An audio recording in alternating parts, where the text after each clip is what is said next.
সাল্লাল্লাহু বলছেন এই ব্যক্তির কি কোনো ঋণ আছে? একজন সাহাবী বলেন হ্যাঁ ইয়া রাসূলুল্লাহ তো ঋণ আছে। নবীজি বললেন তোমরা ওর জানাজা পড়ো, আমাকে ডেকো না, তোমরা ওর জানাজা পড়ে নাও, আমি জানাজা পড়তে চাচ্ছি না।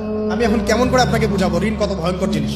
আপনি যে ব্যাংক থেকে 3-4 কোটি টাকার লোন নিয়ে রাখছেন, লাখ লাখ টাকা লোন নিয়ে বসে আছেন, দিব্যি সুখে বসে আছেন, এমন চিন্তায় যে আপনার মৌত হবে না। আর নবী সাল্লাল্লাহু আলাইহি ওয়াসাল্লাম সময়ে একজন মারা যাচ্ছেন, তিনি বলছেন তোমরা জানাজা পড়ে নাও, আমি জানাজা পড়তে চাচ্ছি না। মানে ঋণগ্রস্ত ব্যক্তি জানাজাও তিনি পড়তেন না। তারপরে একজন এসে বললেন ইয়া রাসূলুল্লাহ আমি তার ঋণ শোধ করে দিব, তার যা ঋণ আছে আমি শোধ করে দিব। তখন নবী এসে জানাজা পড়লেন সাল্লাল্লাহু আলাইহি ওয়াসাল্লাম।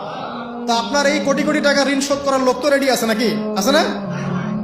সমস্যা নেই, আপনার জানাজা পড়া হবে, আপনার মিলাদও হবে, আপনার একটা বড়সড় দোয়াও হবে ইনশাআল্লাহ। কিন্তু আল্লাহ পাক বলেছেন শহীদ আল্লাহর পথে যুদ্ধ করে শহীদ হয়েছে, এই ব্যক্তির আত্মাও ঝুলে থাকে যতক্ষণ পর্যন্ত না তার ঋণটা শোধ করা হয়।